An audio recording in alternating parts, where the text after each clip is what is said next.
자, 오늘 예레미야 선지자를 통해서 하나의 선명한 그림을 보여주는데, 하나는 생수의 근원, 생수의 근원을 보여줘. 하나는 터진 웅덩이입니다. 굉장히 극한 대조를 이루는 그림이죠. 이미지가 분명합니다. 터진 웅덩이와 생수의 근원, 이것입니다. 예레미야 선지자는 이스라엘의 두 가지 악을, 죄를 지적하고 있습니다. 하나는 생수의 근원이신 하나님을 버린 것, 그리고 또 하나는 너희들이 스스로 터진 웅덩이를 판 것이라 그랬습니다. 이 두 가지 연결되어 있는 것이죠. 하나님을 버리니까 어쩔 수 없이 자기 스스로 웅덩이를 파서 자구책을 마련하는 것입니다. 이 팔레스타인 지역은 이 건조하기 때문에 물이 귀합니다. 그래서 물을 가두는 저장소, 웅덩이를 이제 파기도 했습니다. 그런데 오늘 여기에 하나님을 버린 것과 이 웅덩이를 판 것의 연관성을 우리가 살펴보려고 합니다. 자, 웅덩이는 무엇인가? 웅덩이는 뭔가? 하나님을 떠난 인간이 스스로 문제를 해결하려고 한 것입니다. 자, 인간의 고통은 사실 여기서부터 시작이죠. 우리의 모든 문제를 우리가 풀 수 있는가? 인간이 스스로 문제를 풀 수 있는 능력이 과연 있는가? 우리 인간의 내면의 갈증을 인간의 힘으로 해결할 수 있는가? 이 질문을 해야 합니다. 굉장히 중요한 질문이죠.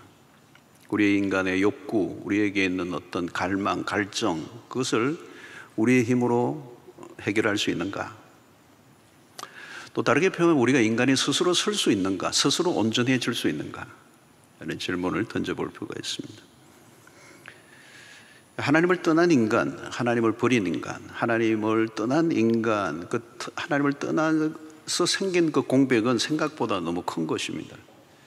거기에 갈증이 찾아온 것이죠. 그 공백을 우리가 메꾸려고 하면 힘들어질 뿐만 아니라 불가능하다는 것입니다. 하나님을 만나기 전까지는 자신이 얼마나 연약한 존재, 얼마나 어리석은 존재인가를 알지 못하고 사는 것입니다. 문제는 이게 터진 웅덩이입니다. 터진 웅덩이는 채워질 수 없음이라고 하는 거죠. 우리의 인간의 노력과 열심으로 될 일이 아니라는 겁니다.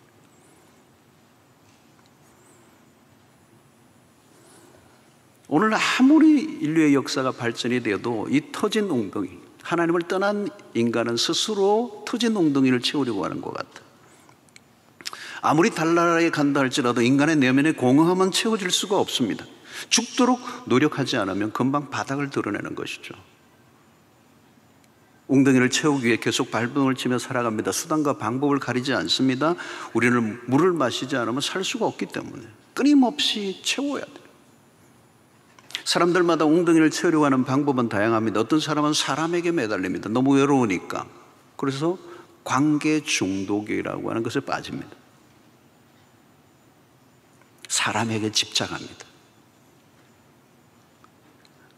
그게 심하면 스토커도 되기도 합니다. 어떤 사람은 어떤 물건에 매달립니다. 그것으로 자기의 웅덩이를 채우려고 하는 것이죠.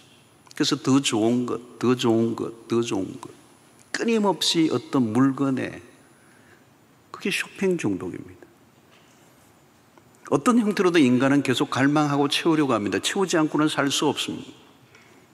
유명한 어거스틴은 인간의 갈망은 호기심이기보다 굶주림에 가깝다 그랬어요. 여러분, 호기심 정도가 아니에요. 굶주림은 이건 강력한 상태입니다. 인간의 내면의 갈망은 굶주림의 상태, 마치 굶주린 사자가 어른거리고 있는 것 같아요. 여러분, 사흘만 굶으면 성인 군자도 담을 넘습니다. 도둑질합니다. 내가 욕망하는 게 얼마나 강력한지 그것에 이끌린다는 거예요. 때로는 죽는 줄 모르고 그것을 향해 달려간다. 그것이 나의 갈증을 채워줄 수 있든 없든 갈증을 채우고자 하는 노력을 멈출 수가 없어요. 그것을 아무리 채우려고 해도 채워지지 않는 웅덩이에 인생을 거는 것입니다. 아버지가 그 길을 걸었고 아들은 그것을 보고도 또 그 길을 걸어가고, 터진 웅덩이를 채우는 이 역사의 무기력한 반복. 그래서 웅덩이를 채우기 위해 별일을 다 합니다. 인류 역사는 밑도 끝도 없는 구덩이에 바닥을 채우기 위해서 몸부림을 칩니다. 아무리 애써도 끝이 없어요. 나는 채웠다고 생각했는데 조금만 지나면 아니라는 걸 발견하게 됩니다. 여러분, 터진 웅덩이라는 이 본문의 말씀 자세히 보면 엄밀히 말하면 바닥이 없는 겁니다. 채워질 수 없는 것이죠. 그래서 사람들은 무한 반복을 하는 겁니다. 끊임없는 무의미의 반복, 절망과 허무를 끊임없이 반복하는 거예요. 여러분, 사람들은 더 많이 얻으려고 하고 더 많은 활동을 합니다. 더 열심히 살아갑니다. 그런데 이상한 것은 삶은 더 나아지지가 않다는 거예요. 성공을 하고 많은 것을 손에 쥐었는데 여전히 외로운 것입니다. 그리고 여전히 지루하다는 거예요. 이 외로움과 지루함. 그래서 외로움을 해결하기 위해 노력해보지만 힘들어요. 어느 시인의 고백처럼 그대가 곁에 있어도 나는 외롭다는 거예요. 결혼을 해도 외로워요. 인간의 외로움을 해결해 줄 수 있는 사람은 아무도 없습니다. 그래서 우리는 반려견을 키우고 온갖 취미를 가져보아도 외로움은 사라지지 않아요. 요즘 한국은 카페의 나라입니다. 아름다운 카페들이 얼마나 많은지요. 그 이유가 뭘까요? 외로움이 많다는 뜻입니다. 우리는 누군가 함께 하고 싶어 합니다. 신기한 것은 사람들이 카페에 앉아 있으면서도 스마트폰을 들여다보고 있습니다.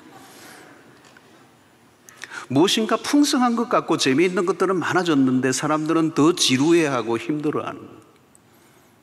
터진 웅덩이라는 것. 터진 웅덩이라도 노력하면 어느 정도는 채워지겠죠. 그러나 문제는 금방 바닥을 드러낸다. 만족은 잠깐이고 금방 갈증이 찾아오는, 지속적인 만족은 없어요. 결국 또 다른 것을 찾아다녀야 한다는 겁니다. 외로움을 해결하기 위해 애를 씁니다. 외로움에 대한 처방은 사실은 관계예요. 관계. 하나님이 그렇게 인간을 만들어 놓았어요. 근데 하나님을 버린 순간 하나님과의 관계가 깨어지고 인간과의 관계도 깨어져 버리고 죄를 짓는 순간 인간은 공동체를 잃어버렸어요. 우리는 정상적인 관계를 맺지 못합니다.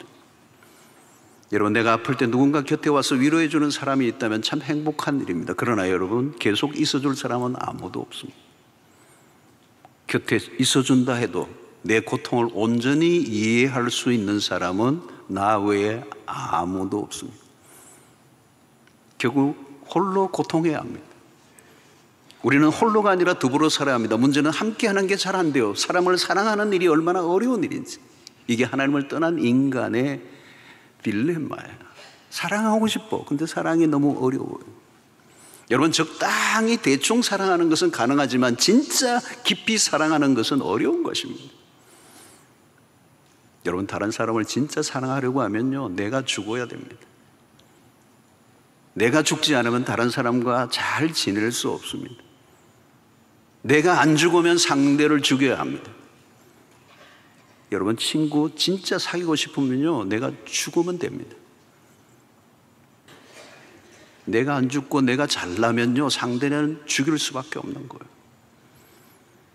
결국 우리는 웅덩이를 채울 수 없습니다. 나도 채워지지 않았는데 누구를 채워줄 수가 있겠습니까? 아무리 애를 써도 다시 원점으로 돌아가요. 우리는 여기서 굉장히 중요한 문제는 터진 웅덩이, 이것을 채우려고 하는 스스로의 노력입니다. 그러나 중요한 것은 근원적인 답을 찾아야 돼요. 너무 쉽고 빠른 답을 찾으려고 해서는 안 된다는 거예요. 여러분, 갈증을 해결하는 방식이 중요합니다. 쉽고 빠르게 갈증을 해결하는 방식을 선택하는 것이 몸에 익으면 위험해지는 겁니다. 여러분, 외로움은 건강한 공동체 안으로 들어가려고 애를 써야 합니다. 건강한 공동체 안에 들어가는 건 쉽지 않습니다. 굉장히 관계가 깊어진다는 것은 많은 대가를 지불해야 합니다. 그리고 긴 세월이 필요할지도 모릅니다. 그러나 그 안으로 들어가야 한다는 거예요. 사람들과의 관계를 맺는 것을 의도적으로 피하고 외로움을 달래는 방식은 없다는 거예요. 나쁜 중독도 처음에는 그렇게 심각하게 시작하지 않았습니다. 외로우니까 담배 하나 무는 거, 그걸로 시작이 된 거예요. 그런데 그것이 더 깊어지고 알코올이 가고 도수가 높아지고 고통을 빨리 잊고 싶은 방식은 우리 세상에 많이 널려 있다는 거예요. 고통이 있을 때 진통제를 맞는 것은 쉬운 일이에요. 그러나 계속 진통제를 맞으면 그것을 더 높이면 몰핀으로 가면 어떻게 됩니까?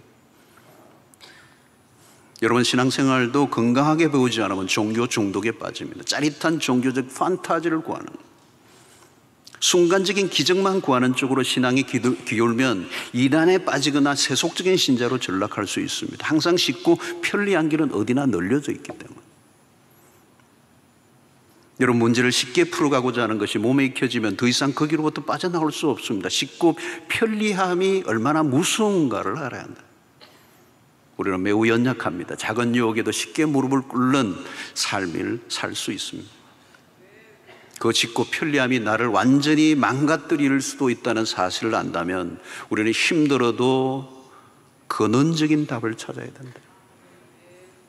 그 근원적인 답은 멀리 있지 않습니다. 공허함의 원인은 하나님을 떠났기 때문에 찾아온 것이기 때문에 다시 하나님에게로 돌아가면 되는 것이에요. 밑바닥을 채울 수 있는 길은 하나밖에 없습니다. 터진 웅덩이와 대조를 이루는 것이 생수의 근원이라는 거예요. 이스라엘은 생수의 근원되는 하나님을 버리고 우상을 찾았습니다. 이것이 오늘 11절의 말씀이죠. 어느 나라가 그들의 신들을 신 아닌 것과 바꾼 일이 있느냐. 그러나 나의 백성은 그의 영광을 무익한 것과 바꾸었도다. 너무 어리석은 선택을 했다는 겁니다. 어떻게 터진 웅덩이와 생수의 근원을 이렇게 익스체인지 하느냐, 바꿀 수 있느냐는 겁니다. 오늘 터진 웅덩이와 대조를 이루는 것은 생수의 근원입니다. 하나님은 생수의 근원 되시는 분이십니다. 생수의 근원을 만나면 우리가 할 일이 없어요. 왜? 생수의 근원에서 물이 계속 솟아오르기 때문에. 내 힘으로 나의 욕구를 채우려고 한없이 노력하던 삶에서 이제는 생수 되신 그리스도가 내 안에서 솟아오르면 마르지 않는 삶을 살 수가 있는 것입니다. 밤거리를 비하며 돌아다니는 사람은 무엇인가를 찾고 있습니다. 언제 그 방황이 끝날까요? 대안을 찾을 때까지. 사람들은 무엇인가를 찾고 있어. 그러나 대안을 찾지 못하니까 엉뚱한 것을 쫓는 것이죠. 그래서 전전긍긍하는 것입니다. 우리는 그 대안을 찾았어요. 하나님, 생수의 근원이신 그분을 만났다. 여러분, 어린 아이들이 이유식을 할 때 너무 강한 것, 자극적인 것을 먹이면 안 되죠. 입이 버려오는 거죠. 먼저 어떤 것의 맛을 들었느냐가 참 중요합니다. 영적으로도 마찬가지입니다. 어린 아이 때부터 이 전쟁을 우리가 치루어야 돼요. 세상의 맛을 보기 전에 은혜의 맛을 보게 하는 것. 세상의 지식을 배우기 전에 하나님을 알게 하고 성경을 알게 하고 쾌락에 젖어 문화에 젖어들기 전에 영적인 공동체 안에서 하나님으로 인하여 기뻐하는 삶이 무엇인가를 경험하게 하는 것. 여러분, 어느 맛을 먼저 보느냐의 싸움입니다. 이게 언제까지냐? 제가 보기가 대학교 가기 전이에요. 대학 가고 난 다음에는 뭐 알 수 없어요. 세상에 어떤 물을, 어떤 맛을 볼지 알 게 없어요. 그 전에 설화에 있을 때, 부모의 품 안에 있을 때, 우리 중고등부 아이들이 철화에 나오고 여름에 수련회 때 뭐 좀 공부는 조금 뭐 못하더라도 수련회 나와서 은혜 받고 캠프에 나오고 이 하나님을 맛보는 자들이 되는 거예요. 여러분, 하나님에게 빠져들고 하나님의 선하심을 맛보면 그 다음에는 끌어당길 힘이 없어요. 하나님께 빠져들면 그 다음은 다 밋밋해. 여러분, C.S. 루이스가 그런 표현을 했습니다. 오늘날의 사람들의 욕망이 너무 강한 게 아니다. 약하다. 턱없이 약하다. 약하기 때문에 세상에 그런 허접한 것들에 만족하고 멈춰버리고 만다. 만약에 사람들의 욕망이 정말 강하다면 하나님을 찾게 돼 있다. 여러분, 미국의 히피들이 1960년도부터 일어난 히피족들, 반사회적 활동을 하고 물질 문명에 저항하고 자연주의자를 이렇게 표방하면서 그들의 삶은 술과 마약으로 통기타를 치며 해변에서 그냥 남녀가 막 뒤섞여가지고 자유분방하게, 머리는 막 치렁치렁하고 맨발로 그냥 떼를 지어서 다니는 이 히피들, 1960년도 미국뿐만 아니라 유럽에 일어났던 운동이에요. 그때 활동했던 대표적인 스타가 유명한 비틀즈잖아요. 대표곡이 Let It Be예요. 뭐예요, 여러분? 내버려둬. 근데 여러분, 놀라운 것은 그들이 어느 순간 하나님께로 돌아오는 운동이 일어나기 시작했어요. 이유가 뭔지 아세요? 놀다 놀다 지쳐서.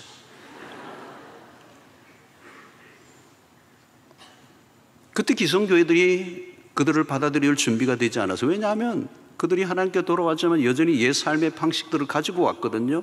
머리는 막 그냥 기르고 엉망이고 꼬고 그냥 냄새 나고 옷도 망하고 너무 노출이 심하고 맨발로 교회로 막 예배드리러 올라갔다니까 목사님들이 받아줄 목사님이 없어요. 교회가.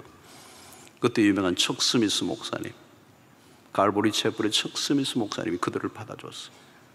만약에 저들이 온다고 카페트가 더러워진다고 쫓아낸다면 카페트를 걷어버려라. 그리고 그들을 받아줘야 된다. 지저스 무브먼트 운동이 일어났어요. 예수 운동이 일어났어요. 그때 히피들이 어느 순간 눈을 뜨고 보니 자신들이 터진 웅덩이를 채우려고 했던 것입니다. 아무리 자기들이 하고 싶은 것 다 해보아도 채워지지 않는 공허가 몰려왔습니다. 그들은 다시 주님에게로 돌아올 수밖에 없었어요. 그들의 방황은 끝이 났습니다. 더 이상 터진 웅덩이에 물을 붓지 않아도 돼요. 사랑하는 성도 여러분, 예수가 답이에요. 욕구는 채워서 해결되는 게 아니에요. 욕구를 채우려고 하면, 욕구에 반응하면 욕구는 점점 더 커져가게 된다. 욕망은 점점 더 커져가는 거예요. 그래서 중독이라는 게 생기는 겁니다. 예수를 만나면 갈증이 사라져. 왜? 그분이 생수의 원천이시기 때문에. 시편 37편 4절로 6절을 보십시오. 또 여호와를 기뻐하라. 그가 내 마음의 소원을 내게 이루어 주시리로다 그랬어요. 마음의 소원을 이루어 주시는 분이시라는 거예요. 하나님은 충분히 채워주시고도 남습니다. 그분은 생수의 원천이시기 때문에. 여러분, 우리의 힘으로는 행복에 도달할 수 없습니다. 우리의 힘으로는 우리를 구원할 수 없습니다. 하나님께로 돌아가라는 것. 사랑하는 성도 여러분, 하나님께로 돌아가는 것은 빠를수록 좋은 것이죠. 그러므로 중요한 것은 우리의 관심입니다. 모든 출발, 이들은 터진 웅덩이에 관심을 가졌어요. 우상에게 그들의 마음을 돌렸어요. 잘못된 선택, 그들은 순간과 영혼을 분별할 줄 몰랐어요. 우리는 멀리 보아야 합니다. 그래서 우리는 순간적인 고통과 문제로부터, 욕구로부터 해결하기 위해서 몸을 치지 않고 영혼을 바라볼 수 있을 때 우리는 순간의 유혹에 넘어가지 않고 믿음을 따라 살 수가 있다는 것입니다. 요한일서 2장 16절로 17절에 보면 이는 세상에 있는 모든 것이 육신의 정욕과 안목의 정욕과 이생의 자랑이니 다 아버지께로부터 온 것이 아니요 세상으로부터 온 것이라. 이 세상도 그 정욕도 지나가되 오직 하나님의 뜻을 행하는 자는 영원히 그하느니라 그랬습니다. 여러분, 여기에 우리가 항상 순간적으로 문제를 해결을 하려고 하면 덫에 빠지게 됩니다. 육신의 정욕과 안목의 정욕과 이생의 자랑, 이것은 당장 만족을 주는 것들을 의미합니다. 세상은 순간적인 것에 집착하게 만듭니다. 우리는 이미 오랫동안 소비자로 살아왔어요. 이 상업주의 시대, 소비주의 시대, 우리는 소비자로 살아왔고 소비적 삶을 이제 몸에 익숙해져 있어요. 끊임없이 우리는 소비하며 살아가고 소비함으로 어떤 만족을 얻고자 하는 일에 매우 익숙해져 있어요. 종교도 소비 품목 안에 들어가요. 하나님도 내 삶의 한 부분에 속해요. 교회도 하나의 문화적 기능 정도로만 이해하고 삽니다. 하나님이 우리를 택한 것이 아니라 우리가 하나님을 선택했다고 생각합니다. 모든 주제는 바로 나가 되는 것입니다. 안타까운 것은 우리가 선택하고 추구하는 것들 모두 잠깐 있다가 사라져버린다는 거예요. 이 세상도 그 종욕도 지나가되. 여러분, 그냥 지나가는 게 아닙니다. 빨리 지나갑니다. 세상에 주는 즐거움, 인기, 쾌락, 권력 잠깐 지나갑니다. 우리가 가지고 있는 돈 그냥 잠깐 있다가 없어져요. 요즘은 은행에 숫자로 있죠, 여러분. 오늘 나도 모르게 공이 몇 개 빠져버려요. 터진 웅덩이. 쌓아놓은 것 같지만 빠져나갈 때는 한순간 생각보다 빨리 사라져요. 아무리 쏟아 부어도 부은 적시 빠져나간다. 허무하다는 것이죠. 사랑하는 성도 여러분, 순간이 아니라 영혼을 선택해야 합니다. 오직 하나님의 뜻을 행하는 자만 영원히 그하느니라 그랬습니다. 믿음의 길은 영혼을 추구하는 삶입니다. 순간적 만족과 싸워야 합니다. 빠른 갈증의 해소는 유혹입니다. 모세를 보십시오. 히브리서 11장 24절 26절에 믿음으로 모세는 장성하여 바로의 공주의 아들이라 칭함받기를 거절하고 도리어 하나님의 백성과 함께 고난받기를 잠시 죄악의 낙을 누리는 것보다 더 좋아하고 그리스도를 위하여 받는 수모를 애굽의 모든 보화보다 더 큰 재물로 여겼으니 이는 상 주심을 바라봄이라. 모세는 잠시 죄악의 낙을 누리는 것보다 하나님의 백성과 함께 고난받는 걸 더 좋아했다는 세상과 정반대의 삶입니다. 세상은 순간적 만족에 모든 걸 걸지만 하나님의 백성은 영원한 것에 모든 것을 걸고 살아가는 것입니다. 그래서 우리의 시선은 현재가 아니라 영원이어야 하는 것입니다. 고난이 와도 하나님의 백성들이 무너지지 않는 이유는 뭘까? 영원을 사모하기 때문에. 여러분, 내가 이렇게 몸부림치며 악을 쓰고 있는 이것이 10년 후, 20년 후, 30년 후, 50년 후에 어떻게 될까? 아무도 기억해 주지 않고 아무 의미도 없고 가치도 없는 일에 여러분, 내 삶을 드리고 있다면 그처럼 얼마나 안타까운 일이 어디 있겠습니까? 내가 지금 하고 있는 이 영원한 하나님의 뜻과 연결이 되고 있는가? 사랑하는 성도 여러분, 아직도 터진 웅덩이에 물을 붓고 있는 분이 있습니까? 그런 분들이 한 분도 없기를 바랍니다. 왜 지치시죠? 지치는 이유는 채워지지 않은 웅덩이에 물을 붓고 있기 때문에 생수의 근원이신 예수 그리스도 안에서 만족하고 기뻐하고 감사하고 자유하는 은혜가 있게 되기를 축원합니다. 여러분, 우리는 어떻게 해야 되죠? 여러분, 이웃을 향해 할 일이 있습니다. 사랑방 전도 축제 그냥 하는 거 아닙니다. 왜 전도해야 되는 거예요? 여러분, 딴 게 아닙니다. 지금도 내 주변에 가까운 사람이 터진 웅덩이에 물을 붓고 있어요. 이거 진짜 기가 막힌 겁니다. 저 안 채워지는데 성경이 말씀해요. 안 채워지는 거예요. 터졌어요. 밑이 없어요.